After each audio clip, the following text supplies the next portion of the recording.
नमस्ते दोस्तों, smart express coaching के इस सेशन में आपका स्वागत है। मैं हूं अमित सर और आज हम कक्षा 10 के हिंदी टॉप 20 बहुविकल्पीय क्वेश्चन के बारे में बात करेंगे, जो आपके बोर्ड एग्जाम के लिए बेहद जरूरी है। आप इसे पढ़ लीजिए, बोर्ड परीक्षा में आप अच्छी तरह से नंबर पा सकते हो। ठीक है, तो चलिए आपका बिना समय गवाए शुरू करते हैं। चलिए, एक लाइन देखिए आपके लिए लिखा हूं, क्या है इस लाइन को जरा पढ़ते हैं। चलिए देखिए, दिसंबर मेहनत का महीना है। दिसंबर मेहनत का महीना है। आप जितना आज प्रयास करेंगे उतना ही आसानी से बोर्ड परीक्षा पास करेंगे। ठीक है, तो चलिए पहले प्रश्न की ओर चलते हैं। तो पहला प्रश्न क्या कर रहा है? पहला प्रश्न हमारा क्या कर रहा है? सुमित्रानंदन पंत की रचना है। सुमित्रानंदन पंत की क्या रचना है? ऑप्शन नंबर 1 है ज्ञानदीप, दूसरा ऑप्शन है युगवाणी, तीसरा ऑप्शन है प्रेम वाटिका, ऑप्शन नंबर डी है छड़दा। हमारा आंसर हो जाएगा बी युगवाणी। आंसर हो जाएगा बी युगवाणी। ठीक है, चलिए नेक्स्ट क्वेश्चन की ओर चलते हैं। आई होप आप सभी लोग स्वस्थ होंगे, मस्त होंगे। यदि हमारे चैनल पर पहली बार विजिट करें तो हमारे चैनल को सब्सक्राइब करना, लाइक करना, शेयर करना ना भूले। और आपको हमारी वीडियो पसंद आती है तो चैनल को सब्सक्राइब कर लेना। ठीक है, और लोगों के पास शेयर कर देना जो कक्षा 10 में आप बोर्ड एग्जाम देने वाले हैं 2025। ठीक है, तो चलिए यदि आपको और बहुविकल्पीय क्वेश्चन चाहिएगा तो हमको कमेंट करिएगा, हम आपके लिए और बहुविकल्पीय क्वेश्चन बना करके आपके पास पहुंचाने का प्रयास करूंगा। ठीक है, चलिए ऑप्शन नंबर 2 क्या कहता है हमारा? त्याग पत्र किस विधा की रचना है? ऑप्शन नंबर ए है जीवनी, बी है उपन्यास, सी है हमारा नाटक, डी हमारा है निबंध। ठीक है, इसका ऑप्शन हो जाएगा बी उपन्यास। क्या हो जाएगा हमारे प्यारे साथियों? उपन्यास। चलिए तीसरा प्रश्न क्या कहता है? तितली कृति की विधा है। ए है कहानी, बी है जीवनी, सी है उपन्यास, डी है नाटक। ये हमारा हो जाएगा जीवनी। क्या हो जाएगा मेरे प्यारे साथियों? जीवनी नहीं होगा, उपन्यास। उपन्यास, सॉरी सॉरी, जीवनी नहीं होगा। तितली कृति की विधा है उपन्यास। क्या है हमारा? उपन्यास। चलिए नेक्स्ट क्वेश्चन की ओर चलते हैं। स्मृति की रेखाएं साहित्य की विधा है। स्मृति की रेखाएं साहित्य की विधा है। ए है जीवनी, बी है भेंटवार्ता, सी है संस्मरण, डी है नाटक। हमारा हो जाएगा संस्मरण। क्या हो जाएगा? संस्मरण। नेक्स्ट क्वेश्चन क्यों चलते हैं। महादेवी महादेवी वर्मा की रचना नहीं है। निहार, सांध्य गीत, युगांत, दीपशिखा। हमारा हो जाएगा युगांत। युगांत हमारा महादेवी वर्मा की रचना नहीं है। लोकायतन लोकायतन की रचनाकार है। ए है सूर्यकांत त्रिपाठी निराला, बी है जयशंकर प्रसाद, सी है हमारा सुमित्रानंदन पंत, डी हमारा महादेवी वर्मा। इसका ऑप्शन हो जाएगा सी सुमित्रानंदन पंत। हस 7वां प्रश्न क्या कर रहा है?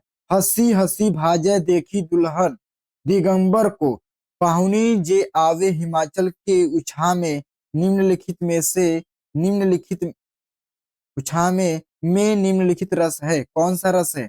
किसी भी वस्तु या किसी भी मूवी को देख करके जब हंसी की आती है, वहां पे कौन सा रस होता है? हास्य रस होता है। नाम से ही मालूम चल जाता है कौन सा रस है। हास्य रस। ए हमारा श्रृंगार रस, बी हमारा कड़ू रस, सी हमारा हास्य रस, डी हो जाएगा वीर रस। क्या हो जाएगा? वीर रस।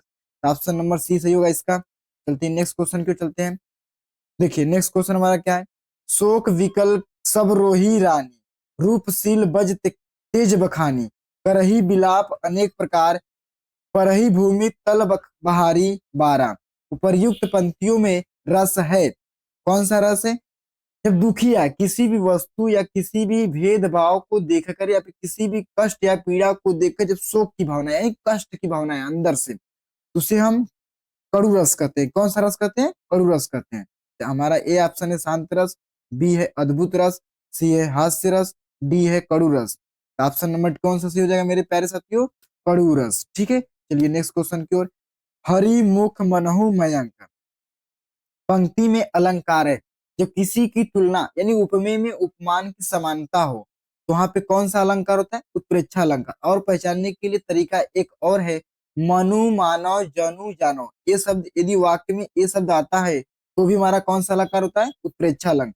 ये हमारा उत्प्रेक्षा अलंकार, बी रूपक अलंकार, सी उपमा अलंकार, और डी होता है अनुप्रास अलंकार। हमारा ऑप्शन नंबर ए सही हो जाएगा, उत्प्रेक्षा अलंकार। चलिए नेक्स्ट क्वेश्चन क्यों चलते हैं। सोहत ओढ़े पीत पतु श्याम सलोने गात, मानव नीलमणि शैल पर आतपु पर्यो प्रभात में कौन सा अलंकार है। इसमें भी देखो मनु मानो जनु जानो आ रहा है, उत्प्रेक्षा अलंकार। ये पकड़ने की ट्रिक देखो यहाँ पे दिया है, यहाँ पे देखो मनु मनो मनो मनु मानो जनु जानो, ये सब आएगा तो कौन सा अलंकार होगा मेरे प्यारे साथियों, उत्प्रेक्षा अलंकार हो जाएगा। तो ए उपमा अलंकार, बी रूपक अलंकार, सी उत्प्रेक्षा अलंकार, डी यमक अलंकार। तो ऑप्शन नंबर सी सही हो जाएगा इसका, उत्प्रेक्षा अलंकार। ठीक है, आगे बढ़ते हैं।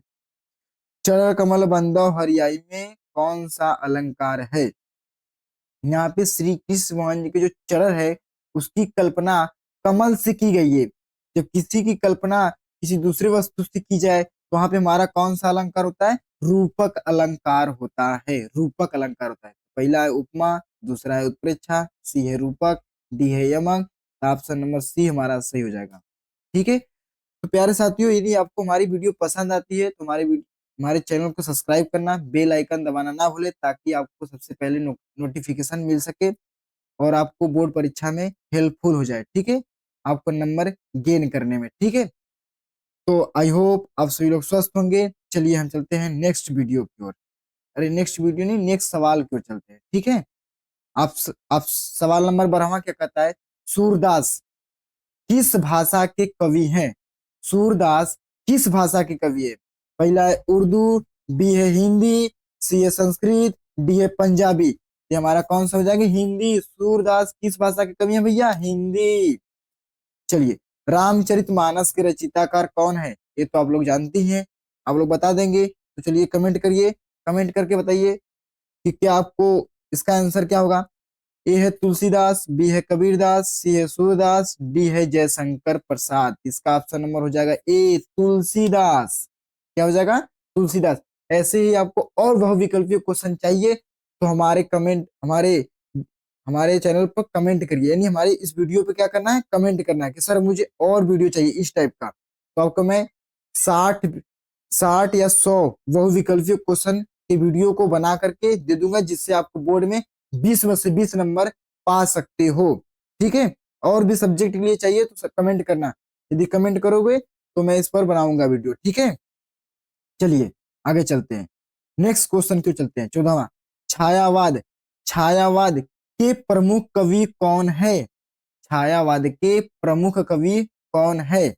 तो पहला है निराला, बी है जयशंकर प्रसाद, सी है हमारा महादेव वर्मा, डी है सभी। भाई सभी हैं, ये सब सभी छायावाद के कवि हैं। ठीक है, चलिए नेक्स्ट क्वेश्चन क्यों चलते हैं। कामायनी किस प्रकार की रचना है। ये है महाकाव्य, बी है उपन्यास, सी है कहानी, डी है आत्मकथा।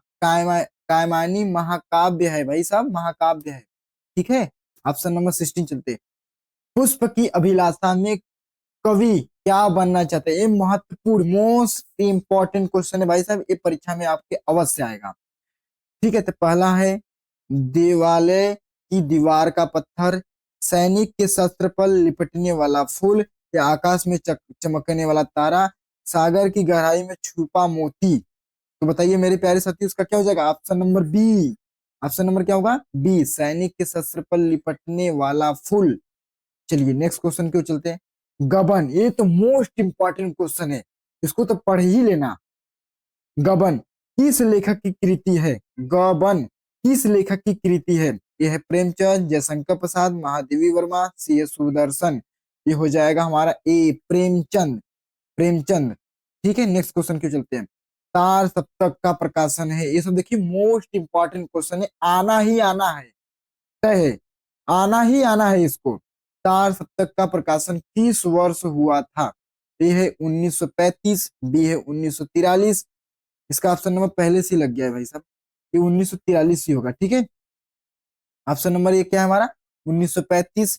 इसका ऑप्शन हो जाएगा बी, इसका ऑप्शन क्या हो जाएगा, बी। ठीक है, बी 1943। तार सप्तक का प्रकाशन कब हुआ था मेरे प्यारे साथियों, 1943 में हुआ था। और सी है 1950, डी है 1960, ये सब नहीं है हमारा। इसका तार सप्तक का प्रकाशन हुआ था 1943 में। चलिए नेक्स्ट क्वेश्चन पे चलते हैं। तार सप्तक के संपादक कौन है, ये भी मोस्ट इंपॉर्टेंट क्वेश्चन है। ठीक है, यदि आप हमारे वीडियो को लास्ट तक देखें तो आई होप आपका बेहद बेहद ही लाभ होगा, मजे काट दोगे बोर्ड परीक्षा में। अरे कतई मजे काटोगे एकदम। ए है सुमित्रा नंदन पंत, बी है सच्चिदानंद हीरानंद वासने अज्ञे, सी है महादेवी वर्मा, डी है रामधारी सिंह दिनकर।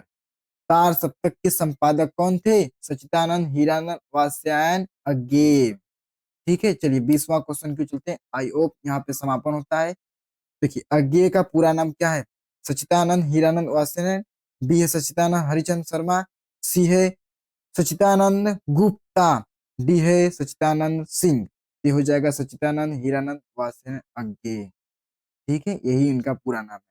आई होप आप सभी लोगों ने यहाँ तक की वीडियो देखा, इसके लिए मैं थैंक यू बोलता हूँ।